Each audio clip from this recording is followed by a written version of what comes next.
Okay, YouTubers, this is Joe from Martian TV. Another quick game of interplanetary ice going on here, and we're not in Gale Crater today. We are near Endeavour Crater, and this is from the Opportunity Rover, not the Curiosity. And it's from Sol 4081 to 84 northwest, and this has been compiled by Neville Thompson. Done a great job here, and I've been going over a lot of these Opportunity images recently since the tank find I put up about a week or two ago, which was found by a fellow researcher from Russia, and basically, I'll show you it here, is this one. Mars battle tank, Martian structure resembles military vehicle, which is doing rather well. That really does look like a tank, so if you haven't seen that, check it out. But that's kind of forced me into going over some of these ridgelines again, which are quite interesting. To see if there's anything else similar, because if there is military wreckage and other things in the area, there should be more anomalies nearby, if there's any kind of logic to it, really. So this is an example of that. So I went over this image and I started looking along this ridge line, and the quality is pretty good. It's a bit fuzzy in some places. The camera on this rover is very similar to the one on the Opportunity. It takes kind of slightly out of focus images all the time, and rarely really focuses properly on individual areas. This is done, I think, just to save time, and basically the camera just takes panoramic shots, which are never exactly in focus. And then I scanned along this ridgeline and thought, oh, that's weird. What's this here? We got a big sort of rocky outcrop here on the top left of the image, and something rather almost perfectly round sticking out from it. So I zoomed in. I thought, what the hell is that? It looks, now I'm not sure if this is, but I haven't done anything to this, as you can see, like a mouth here and a nose and an eye and a very vague lighter patch there which looks like an ear. Okay, I don't know if you can see that. Now I do use quite high quality encoding when I do videos, but unfortunately when videos are uploaded to YouTube they do lose a little bit of definition, so you have to enhance these images so that people on mobile devices can see what you're seeing on screen. Okay, so there we have it. Let me get that in context for you and zoom right out so you can see where to look.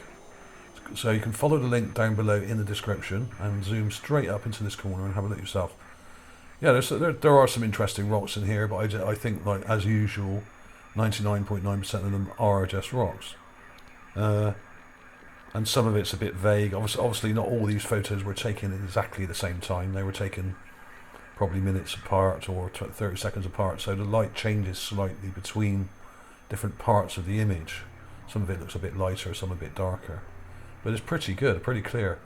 And there we have it. So you zoom right up to there, and we have this, what I'm going to call a little Buddha looking kind of statue or something.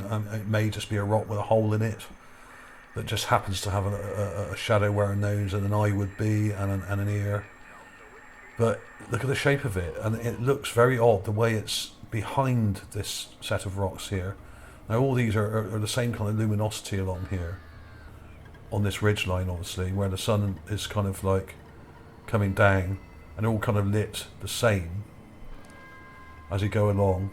It all looks normal, like normal rocks would do on the ridge line. And then you have this rather different one, which is definitely behind this rock. It's not attached to it because it's got a different shadowy, it has a different luminosity basically, and the shadows are not matching up with these. It's smoother and darker, and it doesn't have the sort of rough texture that we've got on this rock here.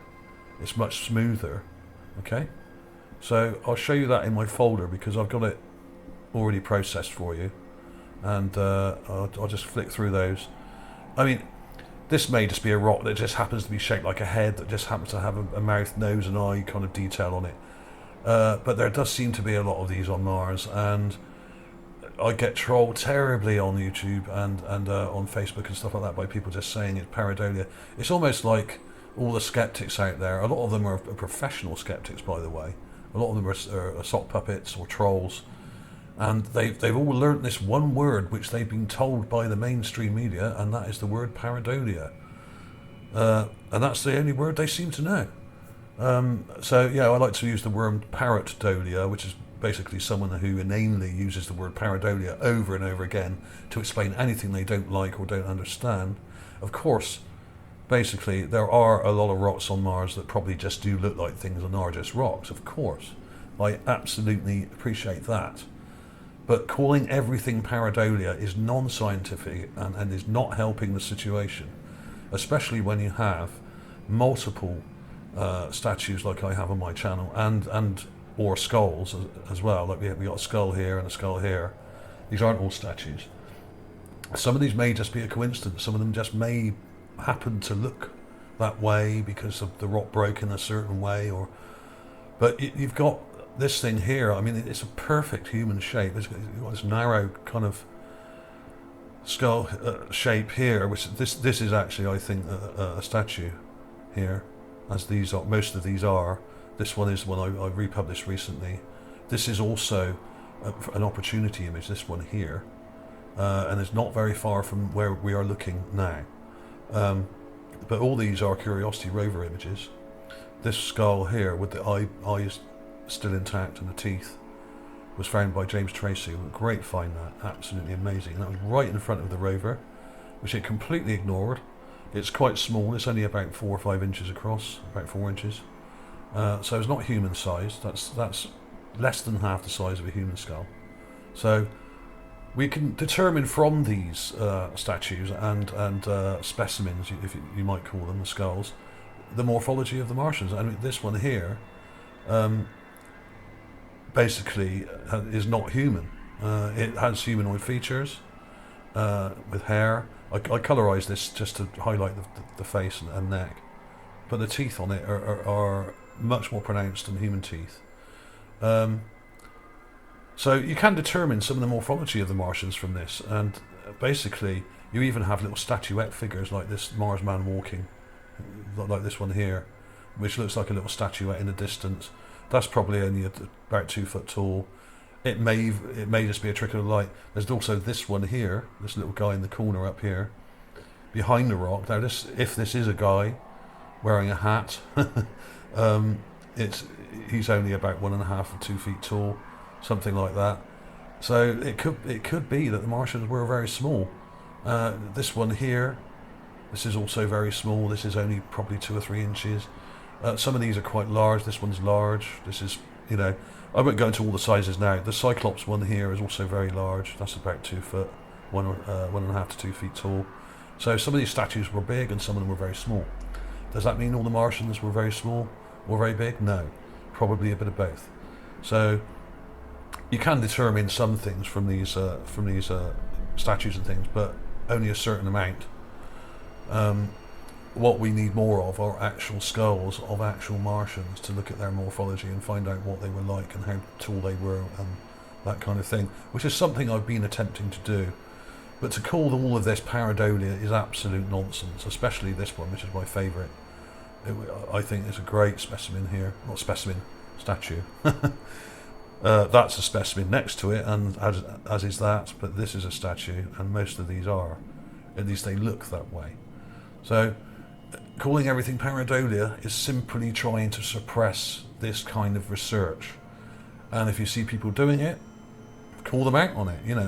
If you think you see something that is blatantly a statue or a skull or say a lizard or something like that on Mars, then tell them, and if they keep trolling you and harassing you and bullying you into try and get you to stop doing your research, then call them out, flag them, So there we have it. I'll quickly show you these images.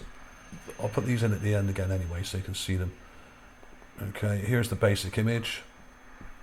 Right, you can see a mouth, a nose, and an eye, and what looks like an ear here. And I've just darkened this a bit. I haven't done literally anything to it. I've just darkened it so you can see some of these details. So, I'll zoom in a bit. There we go. There we are. That's it. I mean, it's not an amazingly clear find. It's quite vague. It's quite a long way from the rover. I'd say it's about 30, 40 feet away, possibly a bit less, about between 20 and 40 feet anyway. Yeah, something like that. And I estimate this to be about a foot across, or a bit less, maybe 9 inches, or don't know. But it's not huge and it's not tiny. It's kind of human-sized. And you can see why I've called it a Buddha. See, what I found really odd about this, I thought, what does it remind me of? And then I realised I've got a little Buddha in the house. It's one of these little lucky charm Buddhas that you have. And you rub the belly and it's supposed to give you good luck and bring you wealth and that kind of thing. Hasn't worked yet. And it kind of looks like that. It's almost like a child head, almost. But I got this page up here just to compare. The smiling Buddha is very popular, obviously, in places like China and Japan and in Far East. And is a good luck kind of thing. I've got one of these in my room at home, and you rub the belly. But if you look carefully, let's have a look at one of these here. Look at the ears, the huge earlobes. Okay, now this is common in many ancient gods from the Far East. And then I sort of I thought, well, that's interesting. I didn't really take much notice of that to start with. And I went back to the folder and I thought, hang on a minute. Let's have another look at this. You've got a possible earlobe here. You can see this lighter bit here. I don't know if you can see that. I will do more enhancements of this and brighten it a bit more for you. Because the thing is, it's a double-edged sword. When you enhance images, you get accused of photoshopping. And I try and do the absolute minimum to these images to make them clear enough. Because I think if you over-process images, it can make them worse. And also, it looks like you're embellishing them too much. But there does seem to be something hanging down here. Like here, like a sort of shadow there. I don't know if you can see that. So yeah, I'm going to call it a Buddha. I know that there are other supposed structures and statues that have been found by people that have been called Buddha and are really a lot less clear than this, and the image quality is way poorer than this. So this may not be the best quality image, but it's certainly better than a lot of things that other people claim to be either statues or whatever. It kind of looks better from this distance because you can actually see it slightly sharper, and I don't know if you can see that ear kind of thing there. But you can see something like a hanging down, just there. So that maybe this is pareidolia. Maybe I'm just seeing things here. But it's a very odd rock, if it is a rock. The way it's sticking out behind this ridgeline, sticking up behind it, as if there's something sat right there in a lotus position. Is it a statue? That is the question. And when I haven't actually, I don't think, found any statues in the Opportunity images so far. They've all been in the Gale crater with the Curiosity rover. So I'm a bit sceptical about this. So I'm not going to say for definite this is a statue. I'm saying it looks like one. Not the same thing. But when you zoom in, you can actually see a mouth there. And it's kind of lit up around the mouth, like with a fat sort of baby-like face and cheek, much like a Buddha, and an ear. Okay, so I'll put these clips in again in the end in a minute. Let's have a look at some more of these. Is it like any of these? No, it isn't. Not really. In shape only, it's similar to this thing, which I call the Cyclops, because he only seems to have one eye, because it's very round. But size-wise, it's kind of human-sized, much like this statue here at the bottom. So there we have it. Is it another statue, or is it just a rock that has a couple of holes in it that just happen to be the right size, in the right formation, with the right morphology to look just like a head? I actually think it's far more likely that there was life on Mars than that there can possibly be so many rocks that look so amazingly like statues.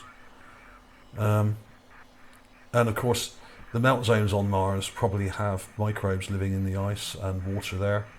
There are microbes on Earth that live in ice, which can actually tunnel through ice. They have like a saline kind of structure on the outside of their cellular wall, which means they can melt through ice. So I would fully expect to find microbes in the Martian ice areas in the melt zones, and it's highly possible. And of course, ice forms on the rocks at night on Mars, on these ridge lines. It gets very, very cold on Mars at night. It's warm during the day, but at night it's extremely cold, down to about like minus 180 or something like that in the winter.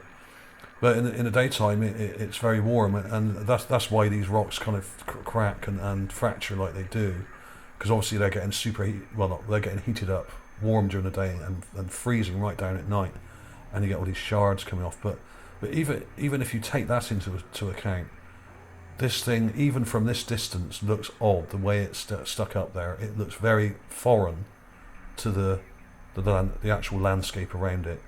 And the luminosity is different. Even from this distance, you can see that it's much darker. The way it stands out against this rock just in front of it.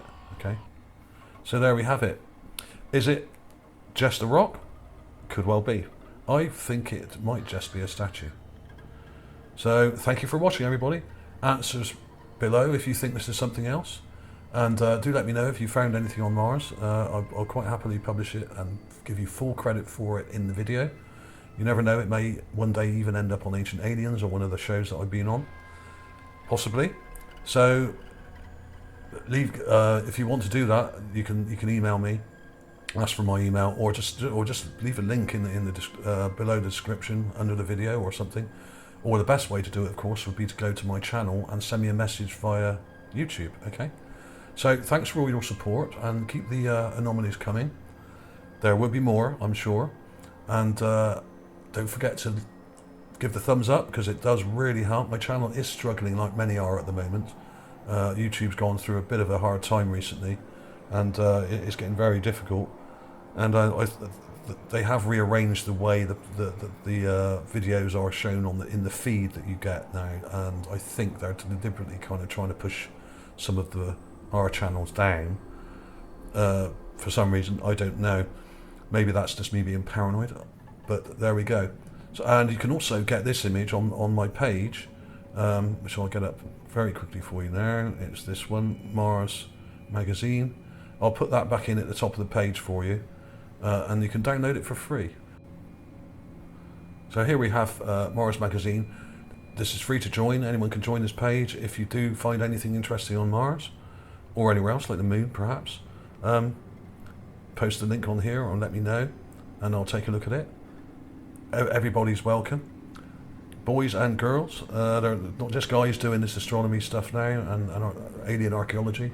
Lots of girls doing it as well, and doing a very good job. So you can download this for free, and I'll see you soon. And don't forget to give the thumbs up and share the video. Thanks for watching.